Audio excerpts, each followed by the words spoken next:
அதிகாரம் 2.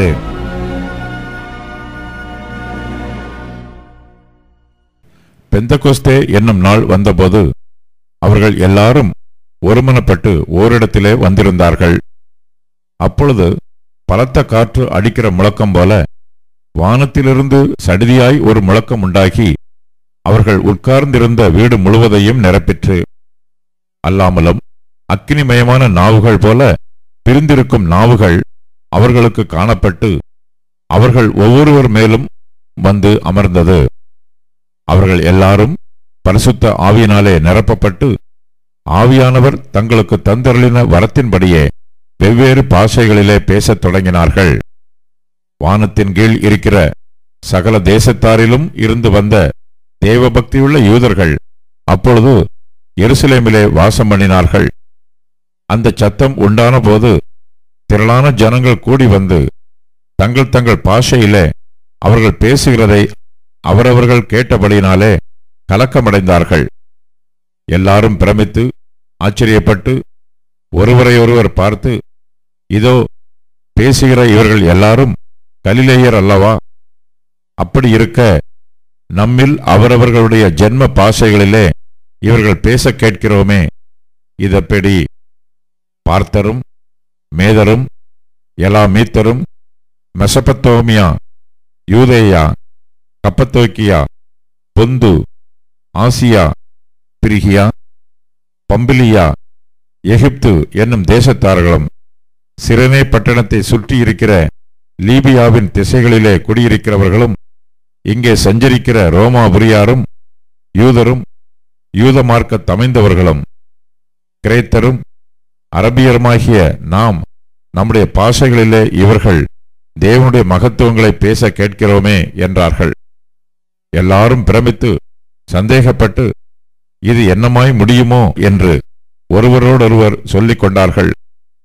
மற்றவர்களோ இவர்கள் மதுபானத்தினால் நிறைந்திருக்கிறார்கள் என்று பரியாசம் பண்ணினார்கள்.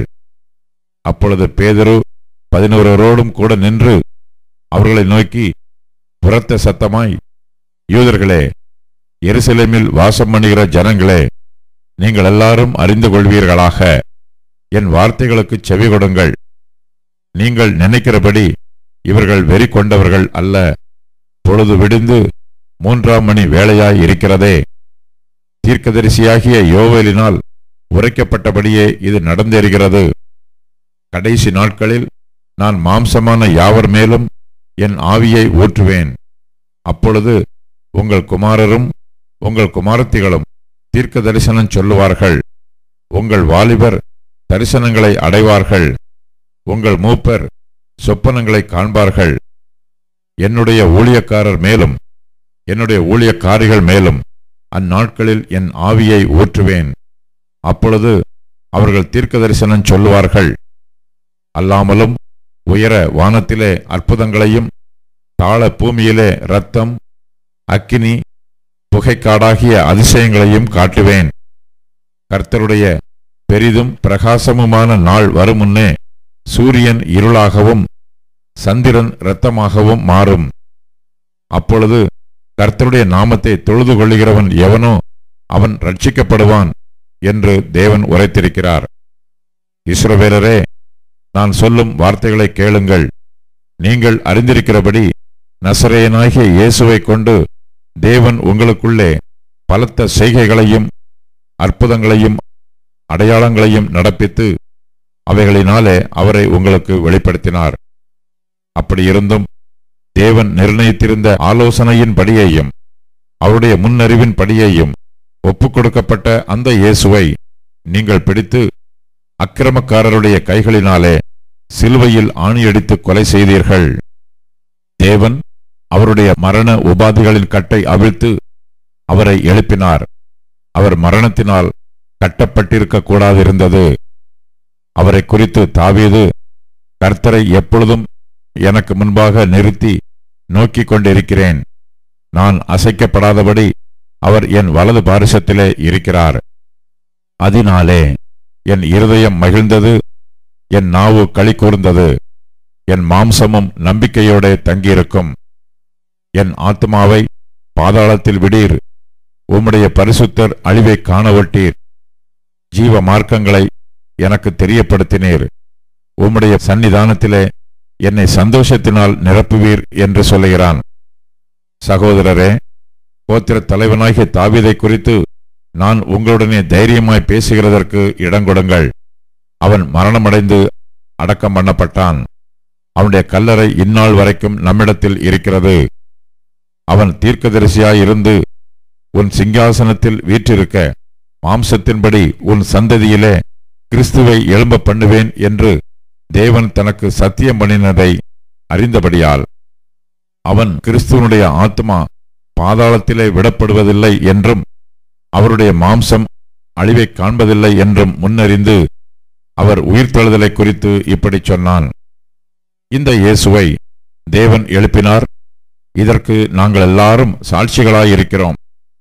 அவர் தேவனுடைய வலது கரத்தினாலே உயர்த்தப்பட்டு பிதா அருளிய வாக்குத்தத்தத்தின்படி பரிசுத்த ஆவியை பெற்று நீங்கள் இப்பொழுது காண்கிறதும் கேட்கிறதுமாகிய இதை பொழிந்தருளினார்.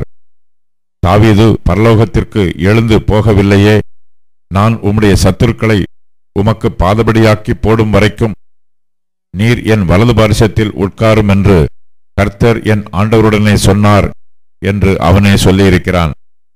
ஆகையினால் நீங்கள் சிலுவையில் அறைந்த இந்த இயேசுவையே தேவன் ஆண்டவரும் கிறிஸ்துவும் ஆக்கினார் என்று இஸ்ரவேல் குடும்பத்தார் யாவரும் நிச்சயமாய் அறிய கடவர்கள் என்றான். இதை அவர்கள் கேட்டபொழுது இருதயத்திலே குத்தப்பட்டவர்களாகி பேதுருவையும் மற்ற அப்போஸ்தலரையும் பார்த்து, சகோதரரே, நாங்கள் என்ன செய்ய வேண்டும் என்றார்கள்.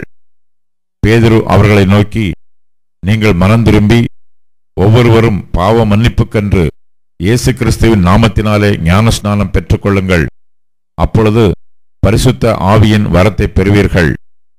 வாக்குத்தத்தமானது உங்களுக்கும் உங்கள் பிள்ளைகளுக்கும் நம்முடைய தேவனாகிய கர்த்தர் வரவழைக்கும் தூரத்திலுள்ள யாவருக்கும் உண்டாயிருக்கிறது என்று சொல்லி இன்னும் அநேக வார்த்தைகளாலும் சாட்சி கூறி, மாறுபாடுள்ள இந்த சந்ததியை விட்டு விலகி உங்களை ரட்சித்துக் கொள்ளுங்கள் என்றும் புத்தி சொன்னான். அவனுடைய வார்த்தையை சந்தோஷமாய் ஏற்றுக்கொண்டவர்கள் ஞானஸ்நானம் பெற்றார்கள். அன்றைய தினம் ஏறக்குறைய 3000 பேர் சேர்த்து கொள்ளப்பட்டார்கள். அவர்கள் அப்போஸ்தலருடைய உபதேசத்திலும் அந்நியோன்யத்திலும் அப்பம் பிட்குதலிலும் ஜெபம் பண்ணுதலிலும் உறுதியாய் தரித்திருந்தார்கள். எல்லாருக்கும் பயமுண்டாயிற்று. அப்போஸ்தலர்களாலே அநேக அற்புதங்களும் அடையாளங்களும் செய்யப்பட்டது. விசுவாசிகள் எல்லாரும் ஒருமித்திருந்து சகலத்தையும் பொதுவாய் வைத்து அனுபவித்தார்கள். காணியாட்சிகளையும் ஆஸ்திகளையும் விற்று ஒவ்வொருவனுக்கும் தேவையானதற்கு தக்கதாக அவைகளில் எல்லாருக்கும் பகிர்ந்து கொடுத்தார்கள். அவர்கள் ஒருமனப்பட்டவர்களாய் தேவாலயத்திலே அனுதினமும் தரித்திருந்து வீடுகள் தோறும் அப்பம் பிட்டு மகிழ்ச்சியோடும் கபடமில்லாத இருதயத்தோடும் போஜனம் பண்ணி தேவனை துதித்து ஜனங்கள் எல்லாரிடத்திலும் தயவு பெற்றிருந்தார்கள். ரட்சிக்கப்படுகிறவர்களை கர்த்தர் அனுதினமும் சபையிலே சேர்த்து கொண்டு வந்தார்.